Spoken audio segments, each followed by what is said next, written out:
guessing psychic. Oh, I'm so bad. I'm so bad at this. Okay, what do we have? What do we have first? Ah, Larvista, Larvista, Larvista, Larvista. Oh my gosh, he's like a little emo volcano boy. That is so cute. He is adorable. I really like him with his silly little fringe.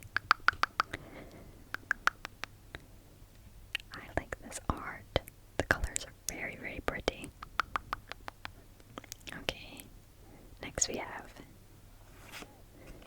Oh, this is cool. Delmise. Delmise. Who knows? This is cool. It's a very, very nice artwork. It's very detailed and colorful and like a almost like a realistic but vintagey kind of way. It's very pretty. Yeah, I love this. I love all the rocks and the amount of detail they have in the rocks. He's like an anchor. I don't really know what this Pokemon is supposed to be, but he's cool. I like him. Next up we have... Oh, I know this guy. Cetitan, Cetitan, Cetitan, Cetitan. I think that's how you say his name. I have no idea, honestly. Cetitan, Cetitan. Wow. She's given me some competition with that eyeliner.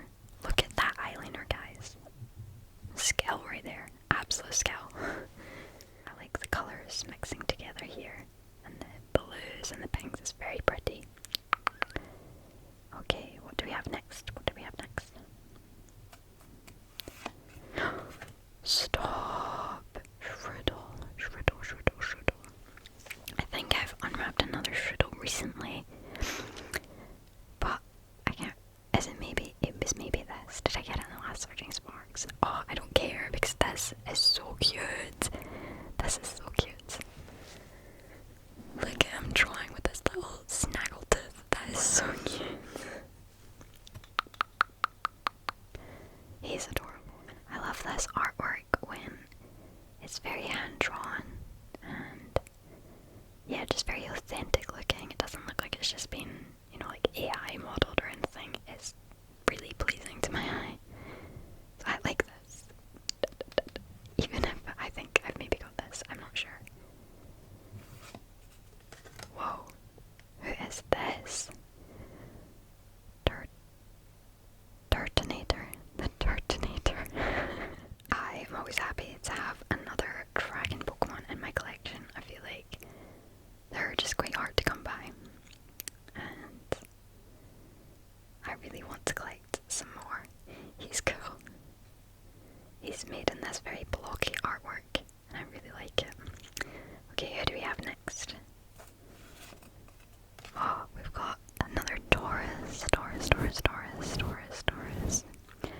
I really like this. I love the way they often do these cards with Taurus. They're very aggressive, like very action-filled. He's always kind of stomping or in some sort of movement, and I really like that. He's very cool. I always like him because I'm a Taurus, so I can relate to him. Here we have a trainer card. A trainer card, a trainer card. Counter gain. Okay, looks like a Pantene watch or something, but it's fine. Oh, stop! We've got Smoochum, Smoochum, Smoochum, Smoochum. Oh my gosh, guys. Look at that baby. She's adorable. She is so cute. Oh my goodness, she's so cute. I can't get over this. Look at her eyes. Again, this is definitely in the kind of artwork that I really like. Very hand drawn. I love when they do big bold lines around the Pokemon. This is adorable. This is one of my favourite cards that we've built for sure. And I think this is maybe our second last card. What do we have behind this? Oh no, I think we've got another one after this, sorry. But I love this Pokemon. Now I'm about to butcher her name. Altaria. Wow, when I was just saying I wanted more dragon Pokemon, here she is.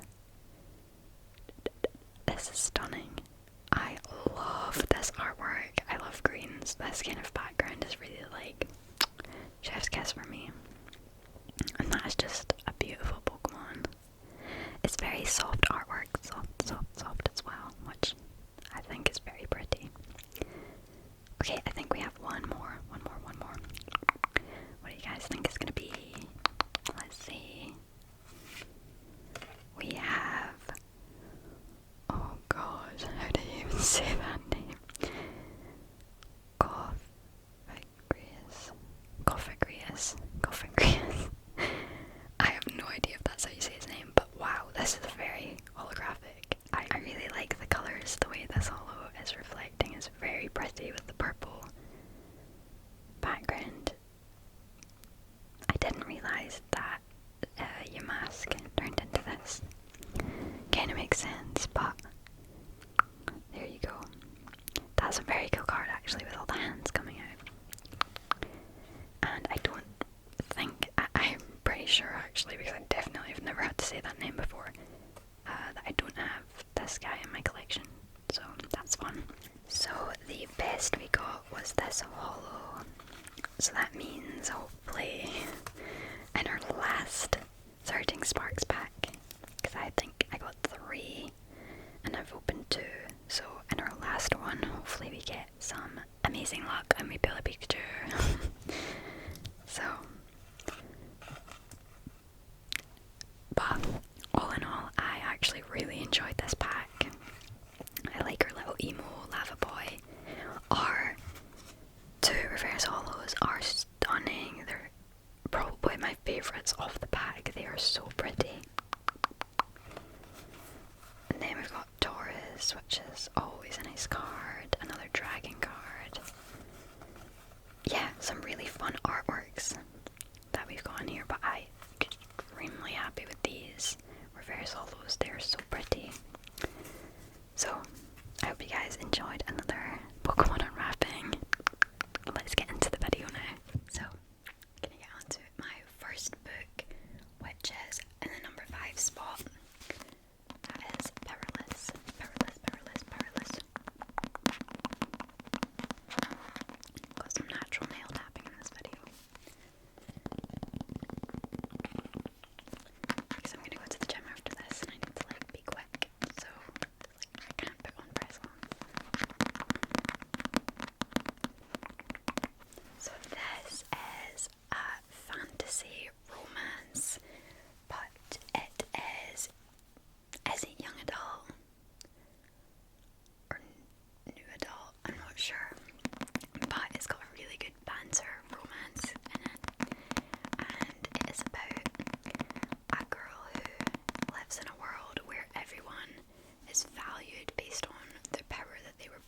this that I was not expecting to happen. So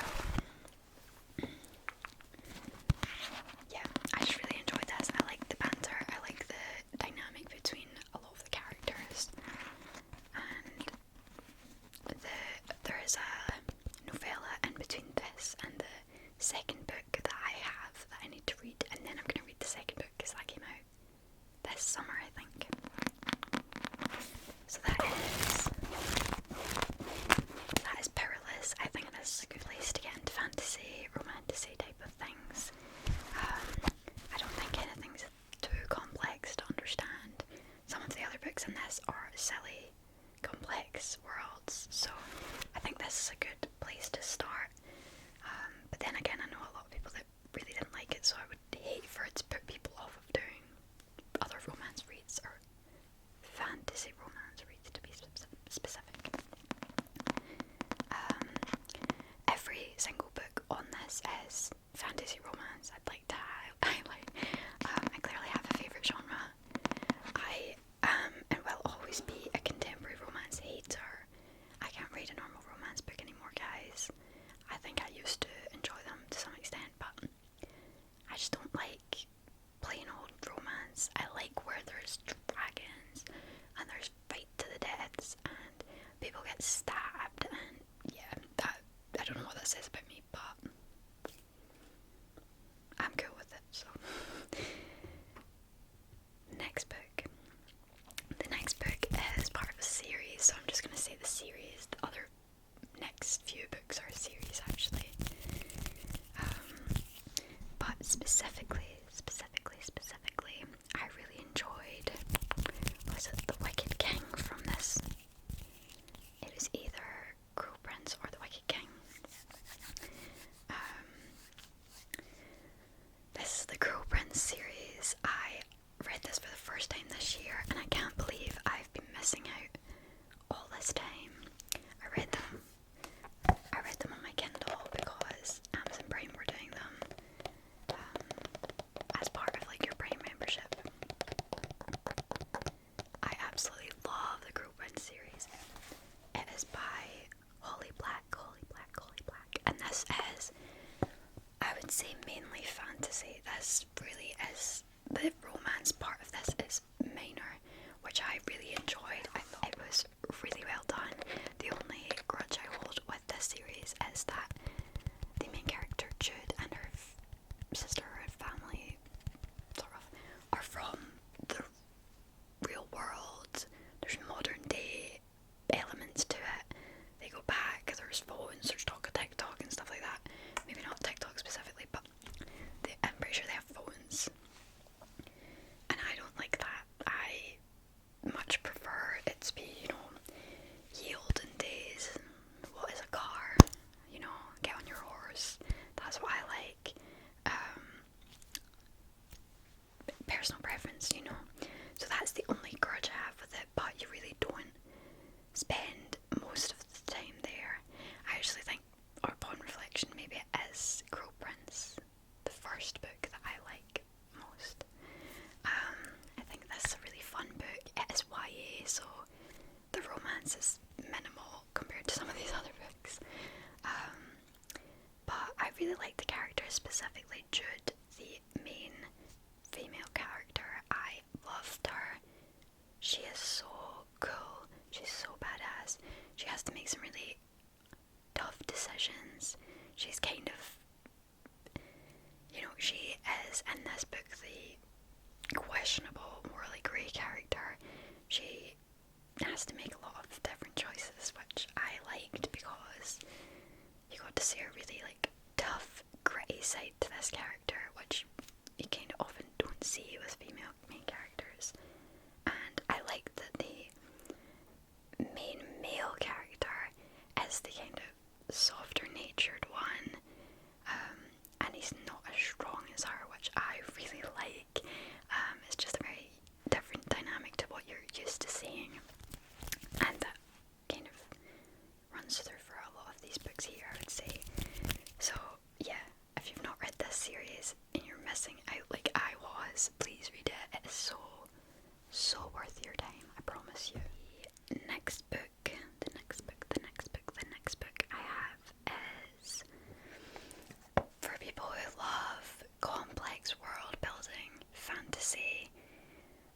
of epic proportions, a unique magic system, kind of over the top, fancy writing. I love a bit of that. The Song of Achilles is my favourite book, and it has that kind of poetic, very wordy writing. It takes a minute to get used to it, I'll say, but this is When the Moon Hatched by Sarah A. Parker. I love this book. It's not perfect, it's definitely not perfect. It was not a 5-star read. I did rate it 4 stars on Goodreads because I think the way that this book has been set up, the other books in the series are going to be outstanding. She's done some really great work here. She's like making this whole massive new realm, this whole new magic system that is based on all of the elements, all of these new characters, all of this politics that's going on, a whole backstory to like another time period. It's so cool. There's dragons, which I loved. I hope in the next books we see more of the dragons. There is plot twists. There is a major plot twist that I suspected, but even when it is all tied together at the end, it's still, wow, it's so good. I really like the characters in this as well. The main character, the female main character, she is a bit confusing to begin with, but I still really liked her. I like the mystery that lurks there, you know. And yeah, if you are wanting to dig your claws into something that's a bit more unique, maybe takes a bit of time. This took me a bit of time to read, I'm not gonna lie. But once I got into it, I really, really loved it. And I can appreciate how difficult it is to do what she's doing, to make this whole new thing and try to make it so immersive. I just really, really liked it, yeah, and I liked her style of writing once I kind of got used to it. I will say, there's a 25-page glossary. I think roughly about 25 pages, 20 odd pages of glossary in this. So if that gives you an idea on what is going on in this book, and if it's for you, then there you go. That includes how to say certain things, that includes certain terms that are mentioned throughout the book, certain creatures that appear in the book, so on and so on. So yeah, this is a big read, but I thoroughly enjoyed it, and I didn't come away disappointed. I came away thinking, when is the next book? Unfortunately, it had just recently been released when I read this, so I don't know how long it's going to take for it to go and show up the next book, but hopefully not too far away, because I really, really look forward to reading that, and I will definitely be rereading this before I do that, because, you know, I'm going to get lost if not. This is actually one of the first books, I think, maybe the second book I read of this year. So it's been almost a year since I read this, and I still think about this book to this day, which is The Serpent and the Wings of Night by Carissa Broadbent. And this is a novel from the grounds of Nyaxia. I don't know how to say that. Nyaxia. Who knows? So this book is about vampires. I rated this 5 stars at the time. I don't know. I'd need to reread it to see if that still holds up. But guys, this book, I am obsessed with this book to this day. It's been almost a year since I read it, and I'm still obsessed. If you've not read this and you're a fantasy girly, oh my goodness, where have you been? This has vampires, this has dark, broody main male character. This has found family themes as well. This has some very, very crazy twists and turns, and this just was a ride. It was a ride. This is like the first ever vampire based book that I really properly read. I've maybe read like 1 or 2 in the past and I just don't remember them. But as a Twilight girl, this is everything I ever needed. It has trials, and it actually spends most of the first book in that trial, which I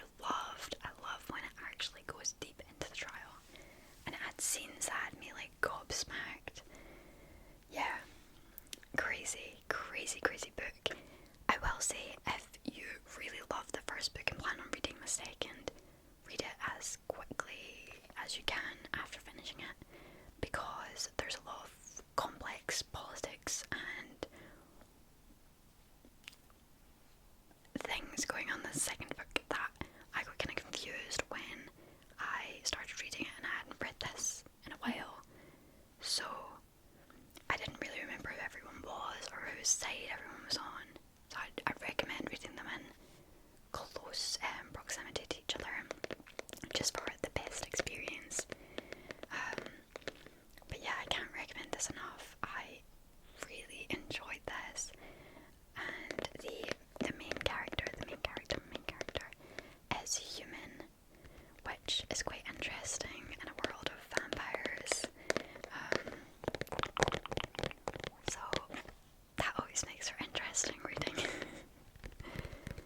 Yeah, I can't recommend this enough. I love this book to bits, and I'm definitely going to reread this actually, because I can't believe it's been a year.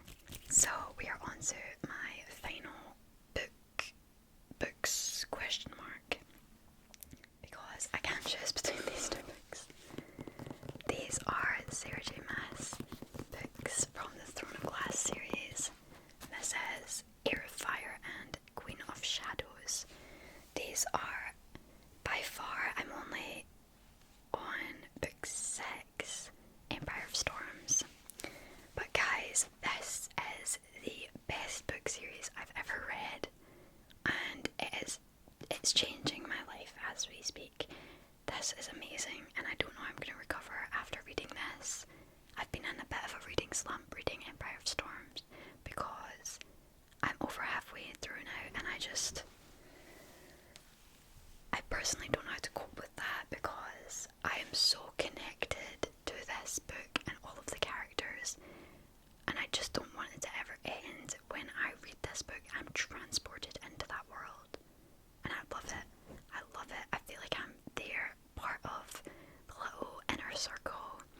I love it so much. There's so many interesting characters in this book, and I'm just questioning, how do they all survive? Am I going to be in a pile of tears after I finish this series? Probably. But for what reasons, you know? Scary stuff. But I've rated both of these books 4.5 stars, which I think I've become a much harsher critique over the past year when critiquing my books, because in my heart these are 5-star reads, but there are little bits and little things I would change in them, so realistically they're not 5-star books. But this, I love them so much. I love them. They are such good storytelling and world building. The magic system is incredible. The characters, the emotion that I feel reading these books, it's unmatched.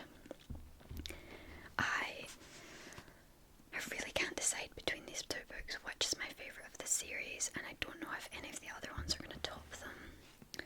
But Heir of Fire is where I think this series takes a full 180. This is where it starts. This is where the story begins. It is insane what goes on in this book.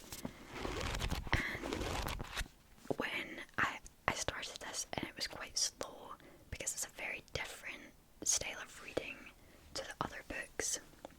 So once I'd adjusted to that, I really dug my claws in, and I love this. There's a character that's introduced in this book that I adore, and there's another character that I was not expecting to like so much, but I love so much. Yeah, the characters in this book series are amazing, and I think there's a couple grudges I have with this book, to be fair, as with this as well, but this is just where the series gets amazing, guys. These two books are back to back incredible. Sarah J Maas knew what she was doing, and I can't believe this series is completed. I like that, because I don't need to wait for any books, I don't need to be left on any cliffhangers, but I'm gonna be so sad when I finish this. can just tell this is going to